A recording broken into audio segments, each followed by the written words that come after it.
Hey, fight fans, welcome back to Carlo Prusa MMA. Today, we have a very special guest. He is going into battle. He's taking on Alex Nicholson at XFC 51 Friday night, Milwaukee, Wisconsin. He is UFC veteran, Mr. Zac Pauga. Zach, how's it going, my friend? How's it feel to be in Milwaukee, knowing we're just a couple days out from the contest? Feel great. Fight weeks, it's always different now that I'm not cutting weight anymore. I'm at heavyweight, so it feels amazing. It's fun being here in Milwaukee, seeing the town, getting to actually try the food before the fight. So it's been great. What went into that decision of you turning to heavyweight? It was just how hard the weight cuts had become. And I started fighting later in life. I turned pro at 32 and didn't wrestle or anything growing up, had never cut weight before.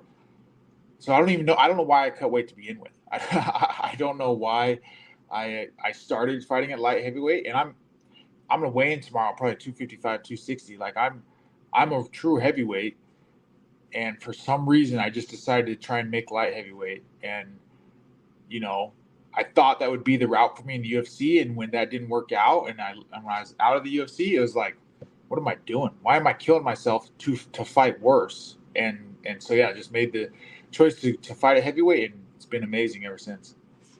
You had the opportunity to be part of the Ultimate Fighter, the reality show. You made all the way to the finals. What was that whole experience like for you? Living in the house, being with all the guys, training with the coaches.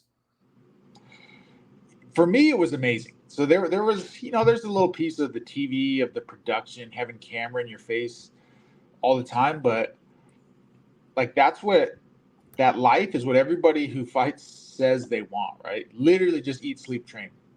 Nothing else. Eat, sleep, train, fight twice in 7 weeks. Like that's what people say they want. And, you find out quick on the show if that's actually what you really want. And for me, it was.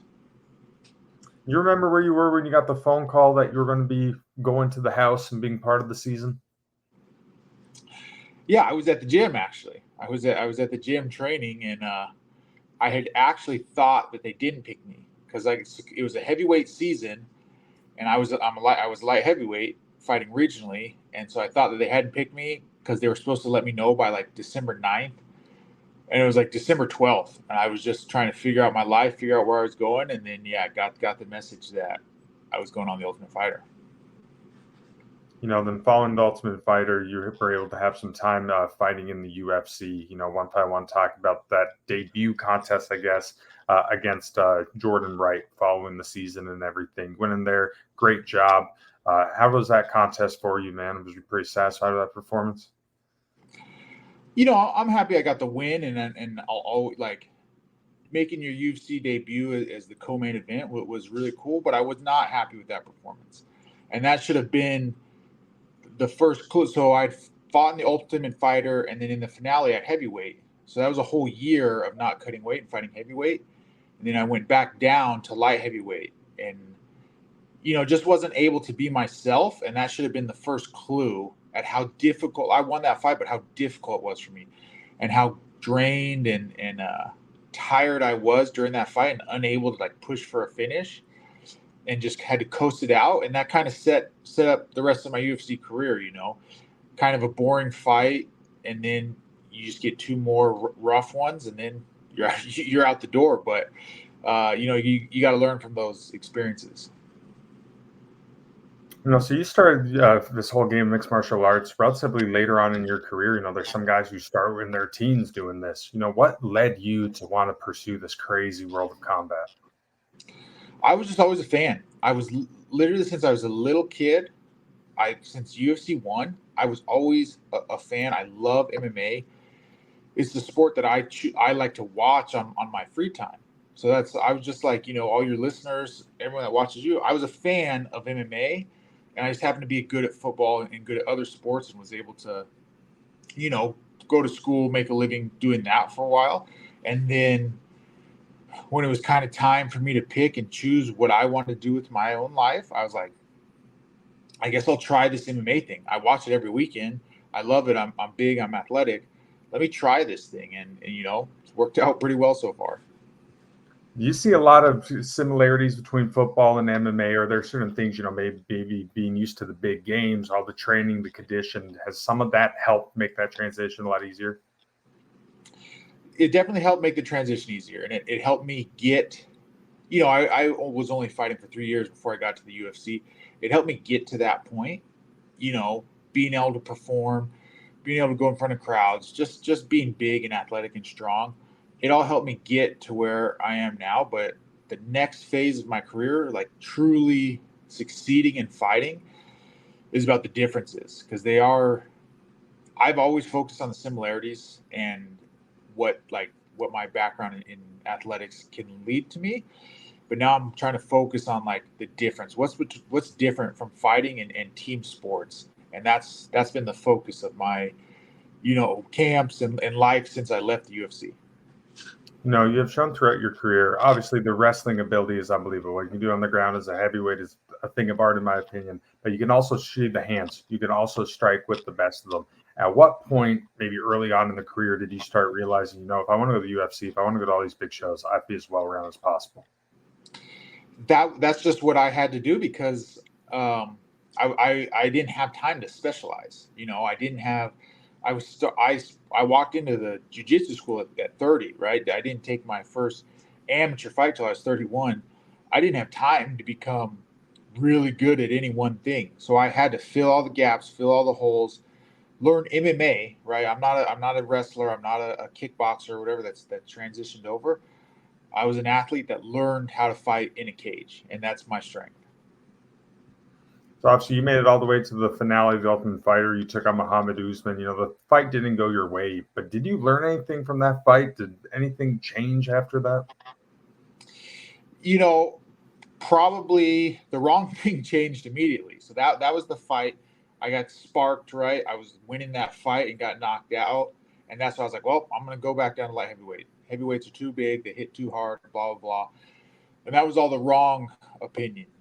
Now, since then, I've just learned about respecting every opponent and knowing what they bring to the table.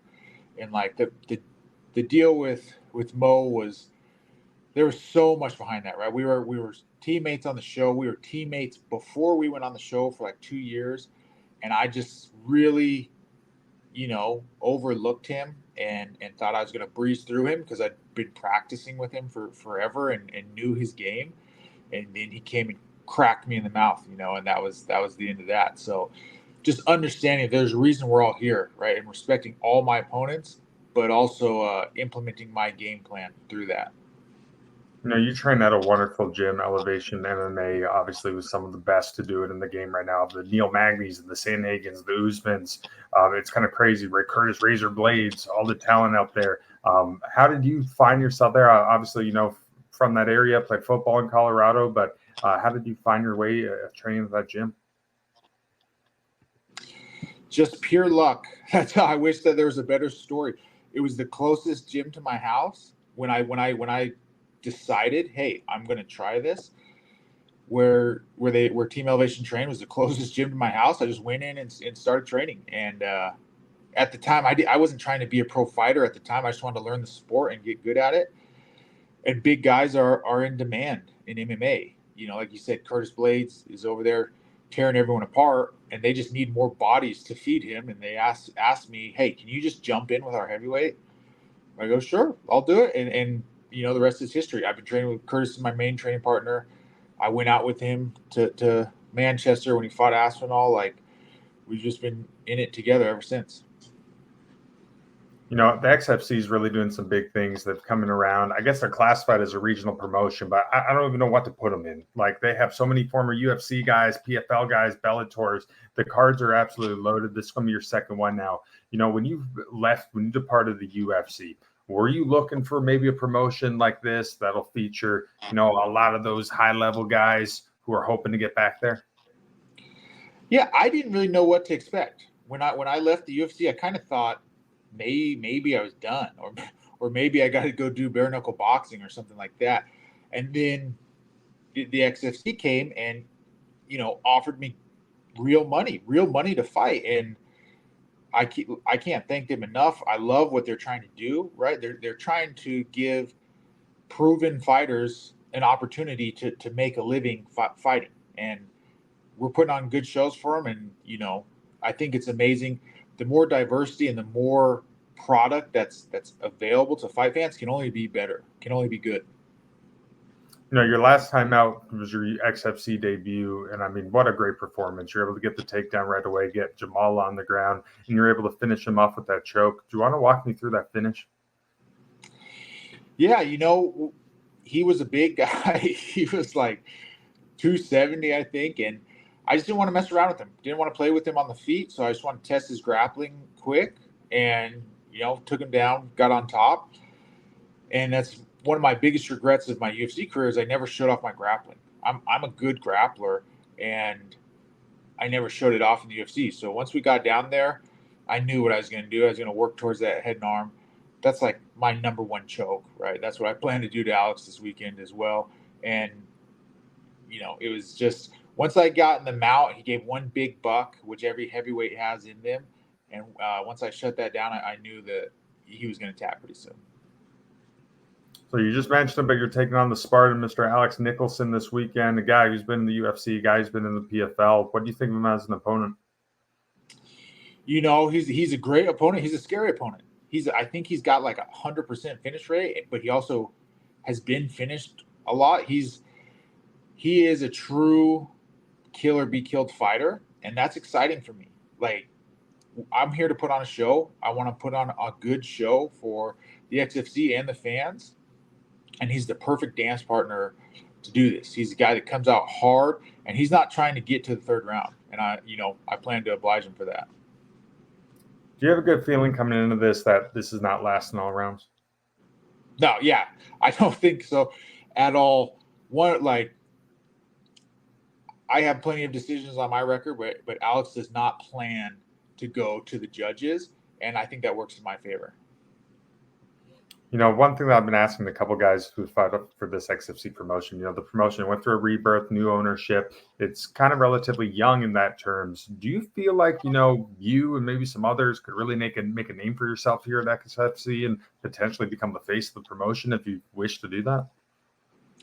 Yeah, like I said, I love what they did the last time I was out here with them, and they've treated me great so far today. And like all I can do is put on a show for them, but I have nothing but good things to say about the XFC. I would recommend anybody to fight for them. They're taking care of us. They're doing all I can expect. And, if they're looking for a guy to be the face of their organization, why not me? Obviously you found some big UFC shows, your co-main event of a UFC fight night, but was it pretty cool for them to call you and be like, hey, Zach, we want you to main event this next one? Yeah, it was great. I love that. Everything I've done, right? I've never been the main event. Like you said, fought on the Ultimate Fighter, fought in the Ultimate Fighter finale, been on tons of regional shows, fought for the LFA like 4 times. I've never been the main event, so it was a special treat for me to get the opportunity to be the main event here for the XFC in Milwaukee. What would the Zac Pauga years ago that was playing football at the University of Colorado say if you said, hey, one day you're going to be a former UFC fighter and headline MMA shows? If you asked him, he would say, I know. He'd say, yeah, I'm sure I am. But he wouldn't know how hard it was to get to where I am right now. One thing that I want to talk about, the sacrifice that it takes to be a mixed martial artist. I feel there's so many fans that watch mixed martial arts, which is great. It's got so much eyeballs, so much attention to it now. Very few understand what it's like to be a professional mixed martial artist. They may think that you guys are making millions and millions of dollars. And obviously, some do, but not all. You have to pay to train. There's a lot of not seeing your family. This training's really tough. It's getting punched in the face, wrestling, guys who have that killer be killer attitude that want to make their dreams come true and go to the next level. You have to do this day in and day out. What has made you stay motivated and keep pushing throughout this journey? I just love doing this, man. I love fighting. I would fight for free every weekend if I wouldn't go to jail for it. So the fact that people are willing to pay me for it, and like it said, the XFC is paying us well, taking care of us. It's something I truly love to do. And, once you find that thing, whatever it is for you, once you find that thing, you got to chase it and you got to keep going after it. In this day and age, the sport has evolved so much from where it used to be. And one of the things is the fans. There's so many fans watching this. Now you have the term the casual fan, kind of the fans that go to the bars, they get drunk, they watch it, they don't really know what's going on. The same type of people at fights yelling, twist them in the what, and booing for wrestling and not really understanding what's going on. What is your take to these type of fans? Is this just something that we all need to embrace that's probably good for the sport because it brings more attention? Do you find frustration with it? So, yeah, I mean, obviously, I find frustration with them, and I know the true hardcore fans do. But those guys, those casuals, are what is going to make the difference, right? That's what's going to make us getting paid millions of dollars. Those casuals tuning in, buying pay-per-views, buying, the fight this Friday. That's what makes the difference between just being a niche sport that hopefully you're lucky enough to carve out a living and being a millionaire. Is those casual fans getting behind you. And as annoying as they are, we have to keep trying to rake in as many as we can. Is the UFC, has that goal ever left your mind? Is that still potentially something you strive to get back to? If the UFC calls me tomorrow, I'll pick up. I would go fight for the UFC again, but that's not my goal. It's not UFC or bust for me. I went there. I checked that off the list. I made some mistakes, and I would absolutely go back. They're still the biggest organization in the world, and the best fighters fight there. But they're not the only girl at the dance. There's plenty of other organizations that I'm willing to hear from and fight for, and other things that I would like to test out. So, like I said, I'll pick up the phone if Dana calls, but it's not UFC or bust for me. Has the mindset changed at all from when you first started getting into this? Oh, my mindset is completely different than when I started. When I started, my mindset was to be rich and famous, right? That, I started 4 or 5 years ago, but when Conor was big, and it was to be the next Conor, right? That's what everyone wanted at the time. Maybe that's not what people want right now, but that's how I started. And now, like I said, I'm just doing this because I love it. I could walk away at any second and make more money than I'm making fighting, but I love fighting, and that's what I'm here to do, is just do what I love. Another way in which I think the sport has changed is the implementation of personality. And I think Chael Sonnen had a lot to do with this. I think Conor McGregor had a lot to do with this. We see it now, especially in the UFC. If you put on a character, if you have some sort of charisma, if you have a popular following, it makes your life easier to get to the titles. You may not have to face the toughest guys because of your popularity. Do you think this is something that has impacted the sport? Do you try to feed into this at all? Yeah, that's part of the game, right? We're not, MMA is not sport; it's sport entertainment, and that's just something that you have to recognize. We can't let it get in the way of, in between being on The Ultimate Fighter, being in a reality show, and then getting into the UFC, trying to be something you're not, right? And sooner or later it's going to catch up to you. It just happened to O'Malley this last weekend, right? He was the champ, defended the title, was the man for a long time, but it finally caught up to him when they made him face a real guy, with a full camp, and he wasn't ready for it. So if you want to accelerate your career, being that character probably will help you. But I think the way to have a long career, for longevity, is just being authentic and being yourself. And a lot of Duke fans, recognize that as well.